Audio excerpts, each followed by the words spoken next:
Well, as a country, this is what we say, right? You know, it's kind of an oxymoron to me when I look at this because I see it saying, in God we trust, and we put it on what?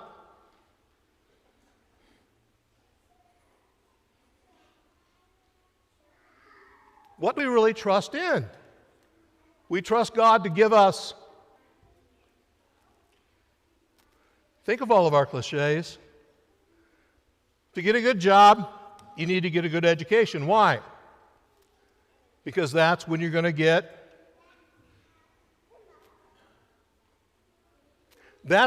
be able to serve God even better.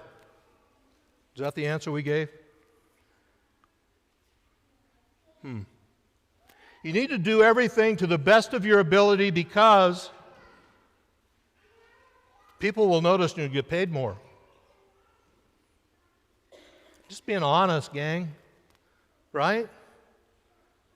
What would it be if we turned that around and said, do the best you possibly can so God can use you even better? Jeremiah's cautions. He says, watch what you do. Because too often we become like a bush that is planted in the desert. See how healthy that thing is?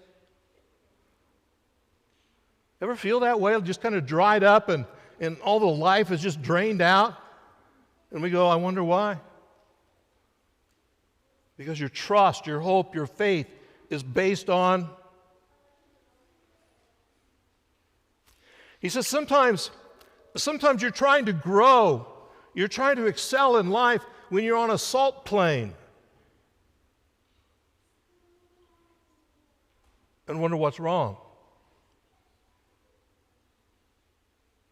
Is this getting too personal? I mean, he's being real. He's being honest with us. He said, instead, what you need to do, you need to be like a tree that's planted by the river.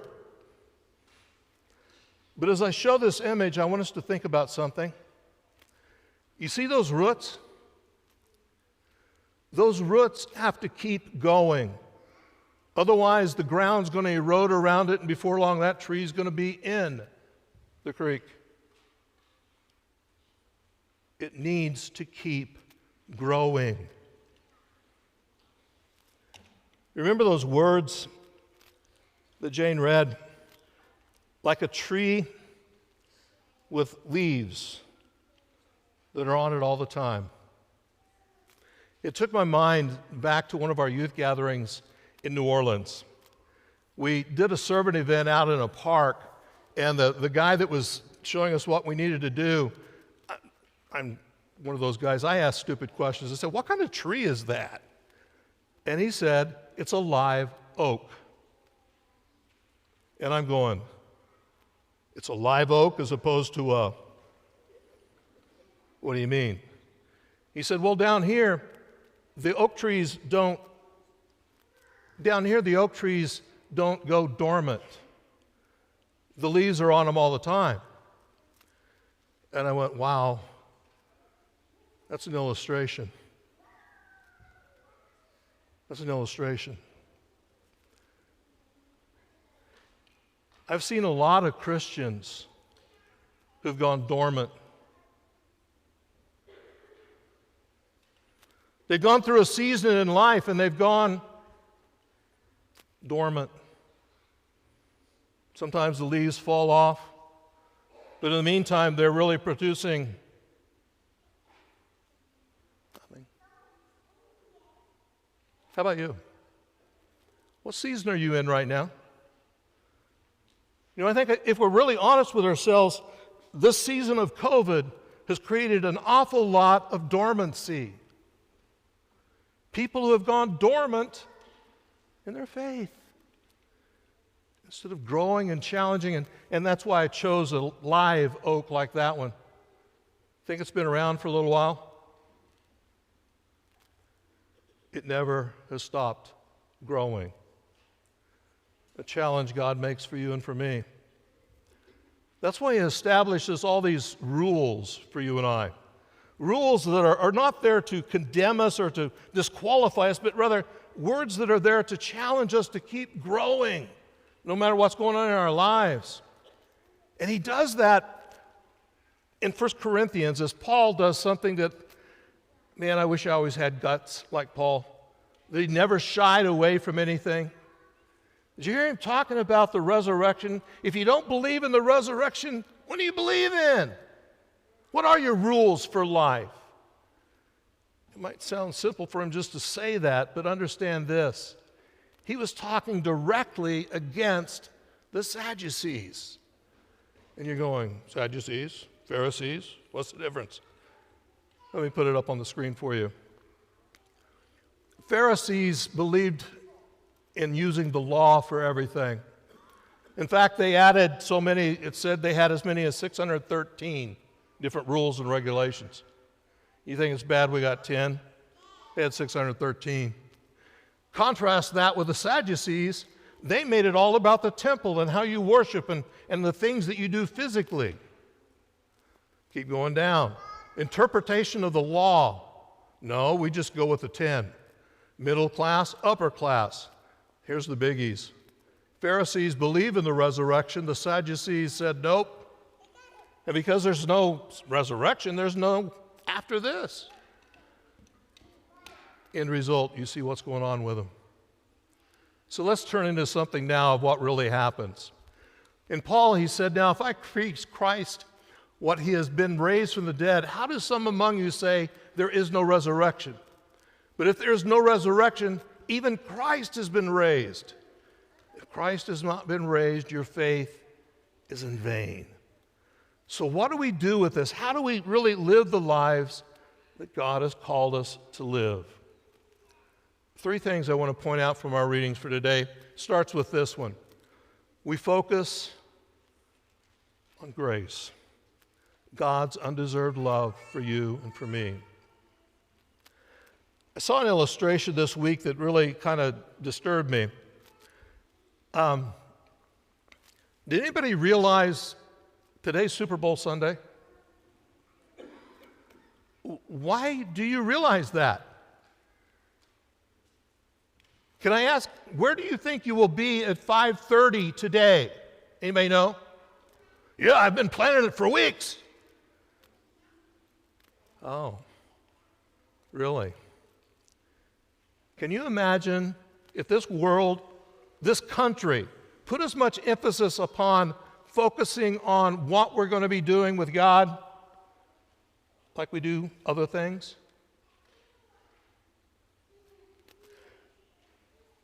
A congregation back in the 1800s had a statement or a phrase that they used.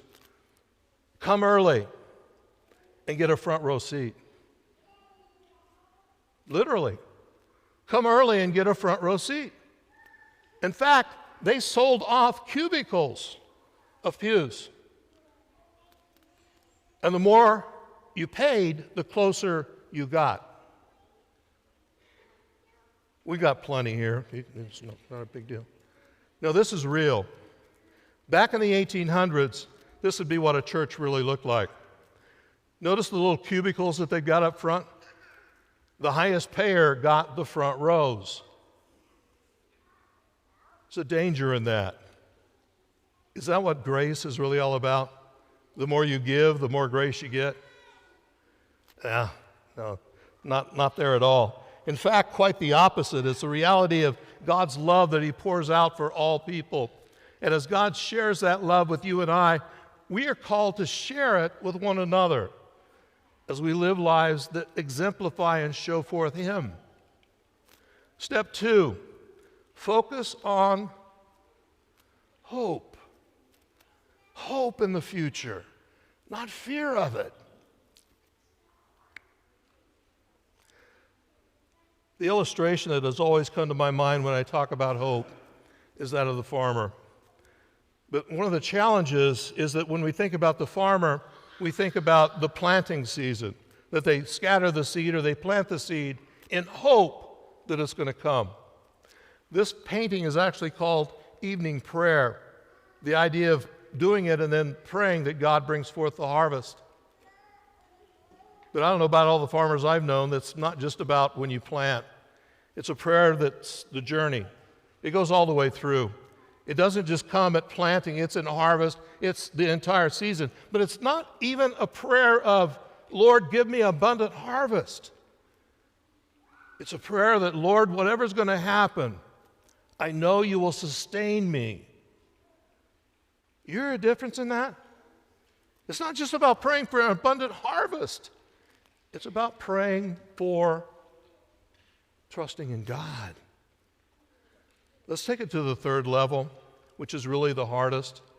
It's called focus on acceptance.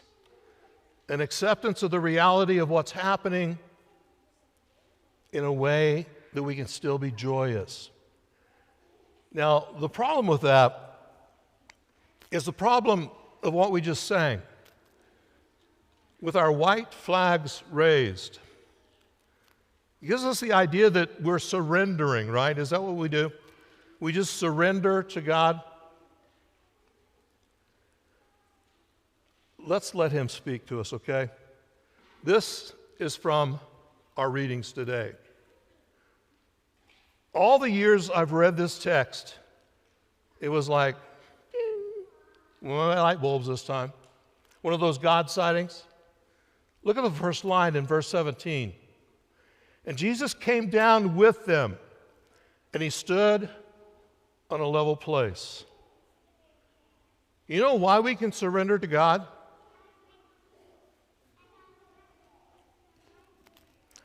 He came down to a level place.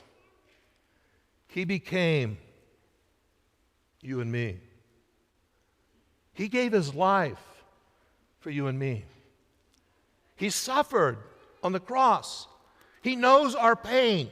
He knows what we go through. He came and he stood on a level place. And a great crowd of disciples, a great multitude came. And then I love that part. He healed their diseases. And then, as they sought to touch him, great power came out from him. And as that power came out from him, they did more than just go through the motions. That's where Luke gives us this beautiful painting of the blessings and the woes.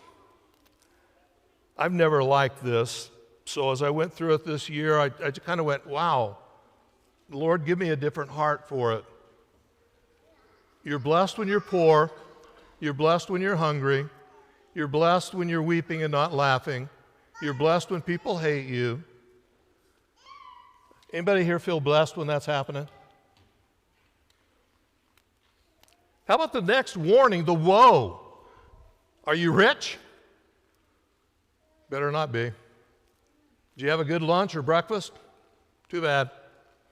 Are you happy? You're going to go away. People like you? Get ready. I don't like that. Anybody else? Because that's not what he's saying. He's saying, what's your attitude? What's your heart? What's going on in here? When you look at yourself, do you feel righteous as though you've got everything that you could possibly get? Do you think you've got everything in the world that God could possibly give you? Change your attitude and get ready for what God's got planned. And if you're going through all this other stuff, this woe is me, if you're just change your heart. Turn it into such a way that no matter what is happening now,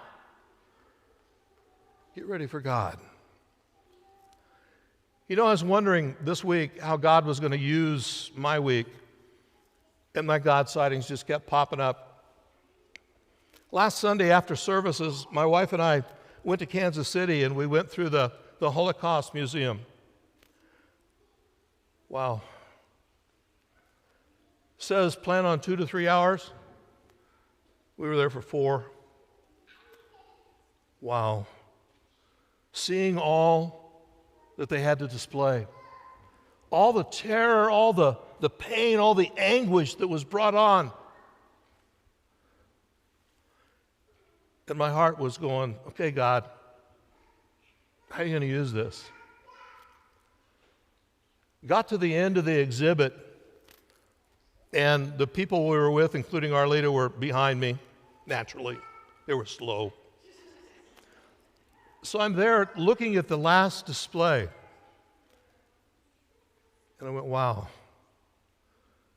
there it is. Realize at Auschwitz, which is where this presentation is from, estimation of 1.1 million were murdered.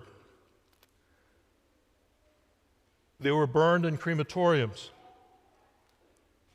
And the crematoriums, what do you do with all those ashes? 1.1 million people? They scraped out the ashes and they put them in the river. It's been a few years since then. And here was a picture of what God did with it. That river formed a lot of different ponds. And those ponds have become some of the most lush and beautiful areas you would ever see. There's the picture. Look at the contrast. You see the lake, but as you look back, you see the chimneys of the crematoriums. Out of death, God brought new life. Out of whatever is happening in our lives today, how to live is what He speaks to us about. How to take the challenges, give them to God in such a way you're not surrendering. You're recognizing who He is. I kept going through Psalm 23 with this. Even though I walk through the valley of the shadow of death, I fear no evil. Why? He fights my battles. He fights yours too. You know His name. You know Him. He is Jesus.